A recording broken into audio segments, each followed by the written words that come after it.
Last time on Freetown's Killer Mountain.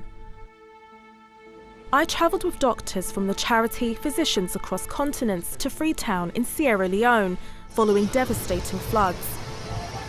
Estimates numbering up to 1,000 people are believed to have been killed. We set up an emergency medical clinic at the site of the disaster to help those affected, whilst undertaking an emotional journey, hearing the stories of those who almost lost their lives. In the second part of the documentary, we meet the soldiers who've been recovering bodies from the rubble, whilst more serious cases are seen by the team. I speak to the Deputy Health Minister helping to oversee the crisis, and Physicians Across Continents and I meet someone who was part of Sierra Leone's health infrastructure before the country's civil war.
The flooding disaster brings back haunting memories for Sierra Leone, as far as burying the dead goes.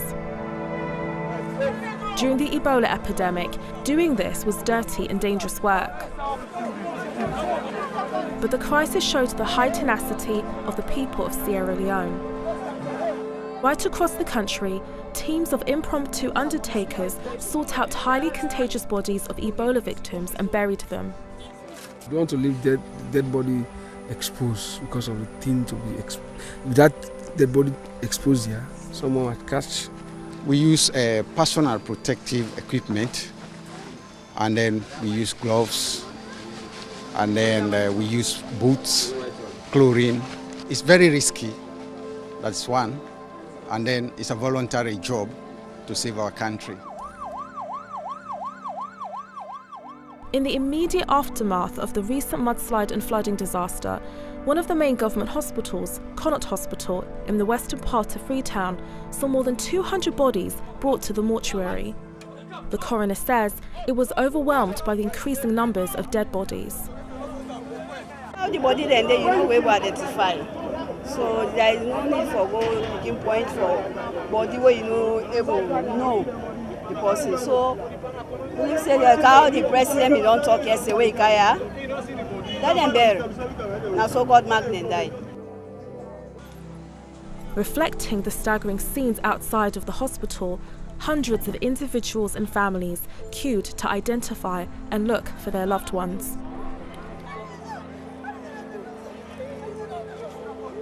I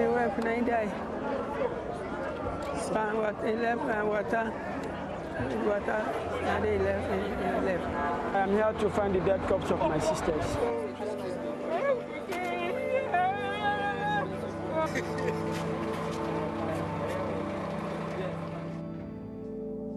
In addition to the need for greater infrastructural development, the overriding challenge facing the government in the aftermath of this crisis has been the health challenges posed.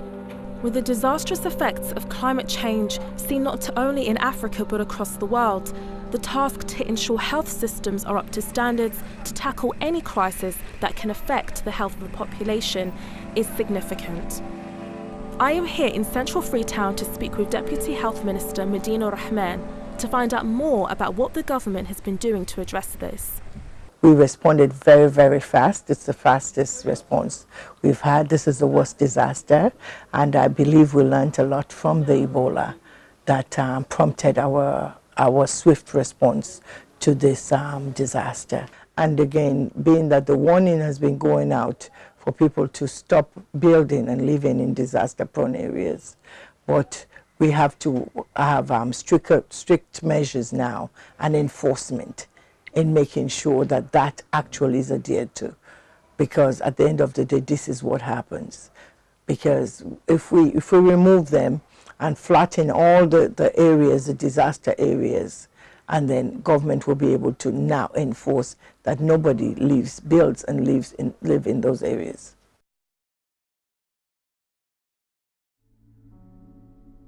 Physicians Across Continents has been operating in regions near Sugarloaf Mountain, where the mudslides and flooding took place.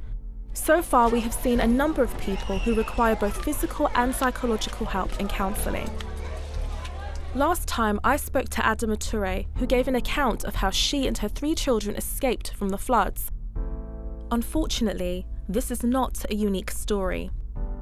In fact, so many of the mothers and fathers that I've spoken to have lost many children, some losing 1 or 2, 4, 5 or even 6 children. Adama Munu is one of those mothers who has suffered this loss. She has 1 surviving child, whilst 4 of her other children died during the mountain disaster. Nadem picking you up to? Nada up to Idrissa, Zainab, Aja, Mohammed, Nada up to Gordon Kille. No, passport.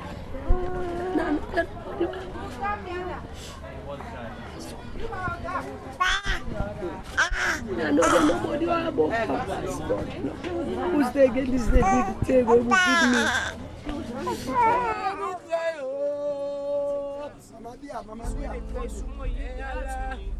With so much loss, the recovery of bodies from the area has been tasking for those working in the police force and even those recruits taken from the country's army.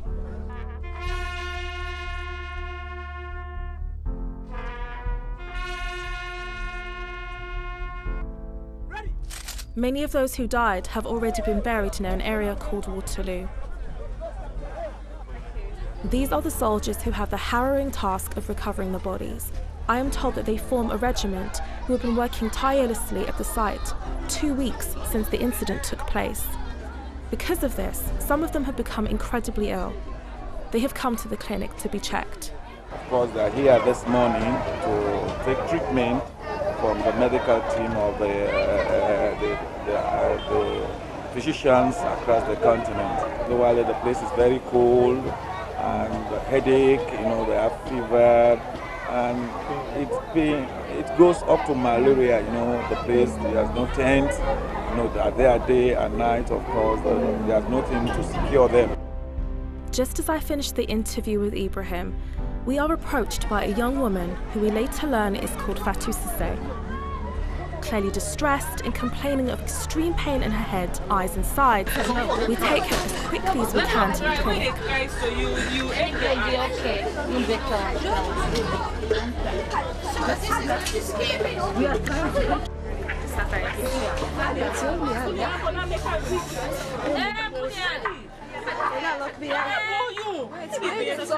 It's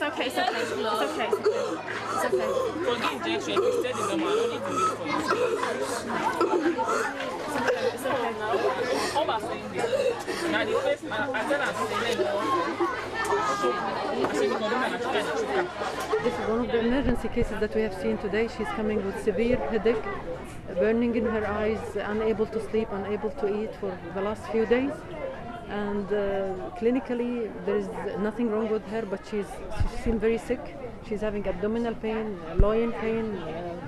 We cannot even speak to her because of this pain and burning in her eyes. We cannot rule out, of course, all the diseases that we need to check on her. As you can see, we have a very limited resources here.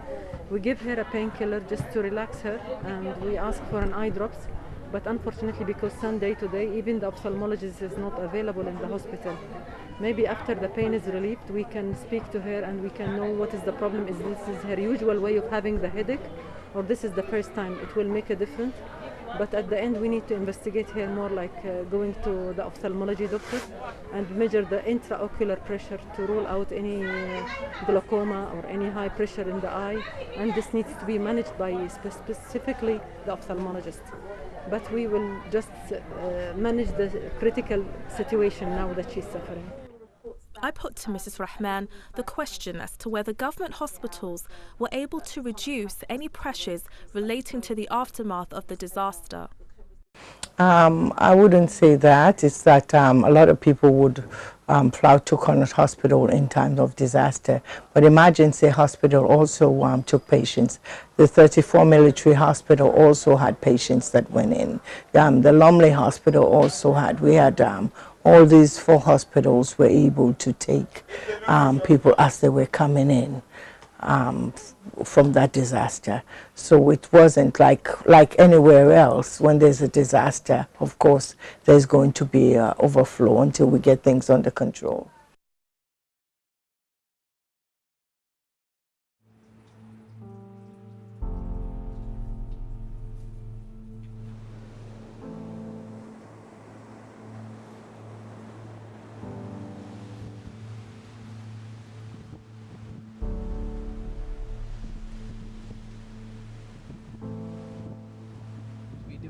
I'll check it later.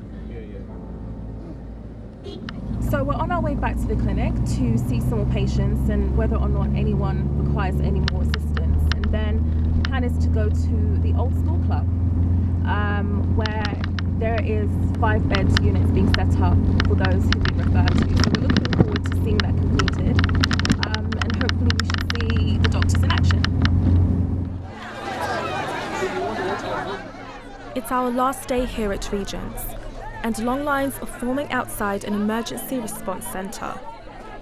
The government is requiring people affected by the disaster to be verified and register their details to be transferred to more suitable temporary accommodation.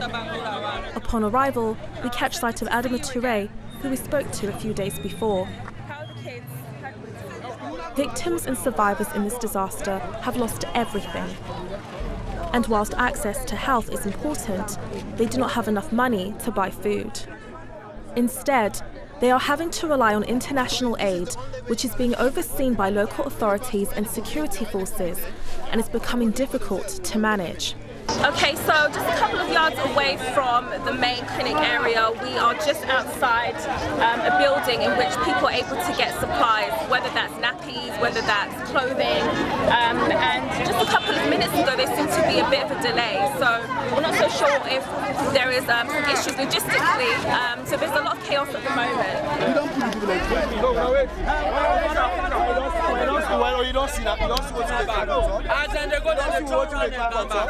They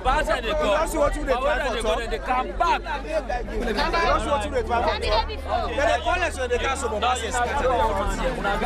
We will try our best because they said they want to relocate this camp to another better place. If they do so, then it's going to be easier for us to be able to reach the people themselves directly. Because as you see, it is all helter-skelter here. Most times people are just fighting for their own betterments. You bring the food items, whatever you bring here, you put it on the side, take it back home.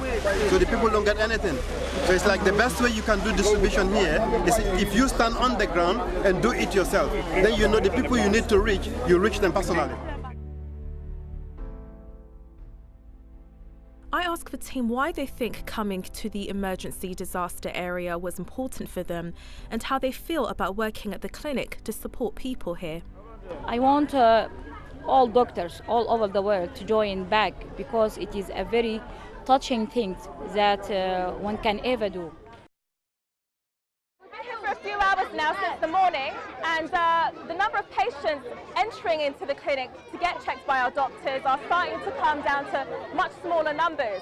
So what we're going to do is we're going to go to the old school club to see if they've finished setting up the specialist clinic, which will allow for further medical attention. Now, we don't necessarily expect it to be complete, but we are going to check out and see what progress has been made. Bye-bye. See you later. Bye-bye. Thank you.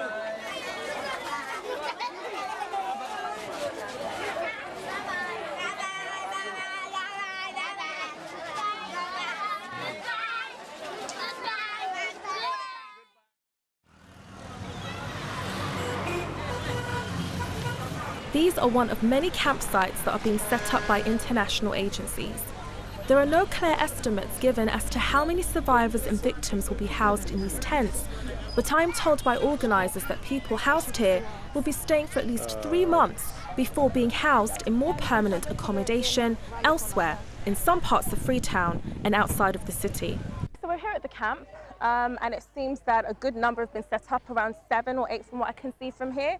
And inside we have a number of different mattresses and other facilities for those who have been displaced. Now, according to official figures from the government, 10,000 people have been displaced. Where we were before at the other clinic, there was about 200 that were housed in the elementary school, and there are other camps in which people are taking temporary shelter. We see Adama Munu, who has been staying at Regents, who has been one of the lucky few to make it this far.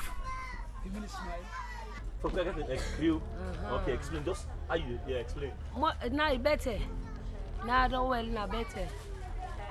The pain will be there for me better. This back now, you call cough now, you call no more now, but don't better. Does she know what's going to happen when she leaves here? Is she aware of what's happening? You never put the voice on the field.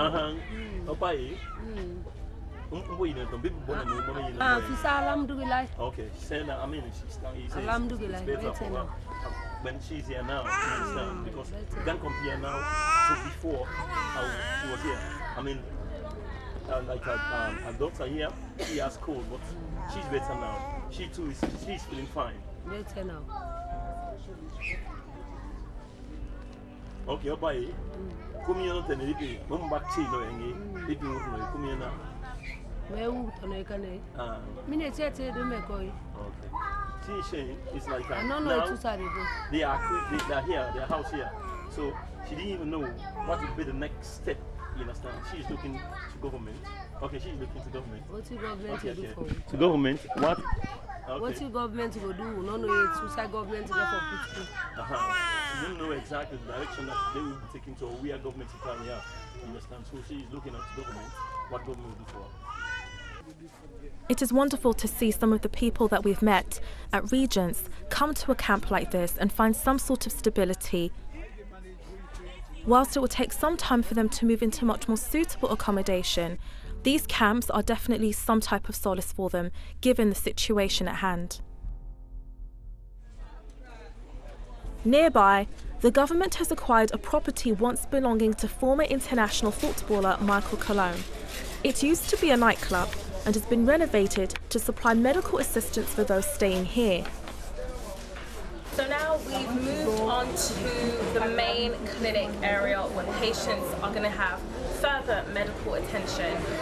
As you saw beforehand, we have the nurses on the ready, many of whom we saw in the other clinic at Region. So we're just going to speak to Dr. Conte, who's in charge of the operations here, to see exactly how the victims and the survivors of the tragedy are going to receive further medical support and what's in store for them. After the incident, the mudslide incident on the 15th of August, temporarily people were located at one very tiny school. And in that school, of course, as long as people are together, the Ministry of Health needs to respond to their health needs. So we were able to establish a tent and we start seeing patients. But of course, we looked at the situation and we found out that that was not ideal for people to live. So with the support of the political lead, the president himself, and the rest of the cabinet and the military and all the other institutions, we were able to identify this old school campus as a perfect spot for relocation. The building was vandalized, no toilet system, the roof was leaking terribly, the whole floor, the tiles were all root up and it was really in bad shape. And we had the army engineers to come in to start working on the clinic, and they've been working on it for the past 1 week, I would say. But we have been able to start the clinic today, and at the start of this clinic we have established a clinic where we have 3 doctors that will see patients, And then we also have the nursing station, a small mini lab, and a dispensing area for the patients. And we also have mental health sections so that they can respond to their psychosocial needs. So that is exactly what we have done. And the difficulties, as I say, the place was not well kept. So because of that, we had a lot of difficulty building this place. Even up till now, the roof is still, we are fighting with the roof. The roof is still leaking. Before we leave, I decide to visit my grandfather, Harry Williams, whom I have not seen in 12 years. It will certainly make for a nice surprise. Oh my God. Oh my God. Are you still jogging? You still running? Yes. There you go. I did 1 mile this morning. Every morning 1 mile. 1 mile. Oh, watch out, so big. See, I know my body. Very much. That's the younger sister. Because my grandfather was the former health minister for the Sierra Leonean government in the mid-70s, I wanted to know his thoughts on how the healthcare system can be developed in the country. It depends upon how you keep yourself, how you eat, what you eat, how you care for your food, your drinking water, and so on. But war worsened it. But for now, we thank God it's getting better and better. Actually, it is our pleasure to meet you. Thank you. We'd like to know how to improve health section here in Sierra Leone. Teach our children, teach even elders. Sometimes they'll bring food like this, uncovered, they leave it, flies come and infest, and you get infested. The food is there, somebody will come, say, I want a karama, say, penny, say, all right, I buy. And then from there, and it was not covered. It's just open and then straight to them. You see, all of that need some more education. And these schools, colleges, the teaching should do more to, help what you people are doing. Speaking to my granddad, I come to understand how devastating war, corruption and a lack of national unity can devastate countries like Sierra Leone, which was once stable. One thing from our conversation I get, it will take a long time before Sierra Leone's health systems can return to normality.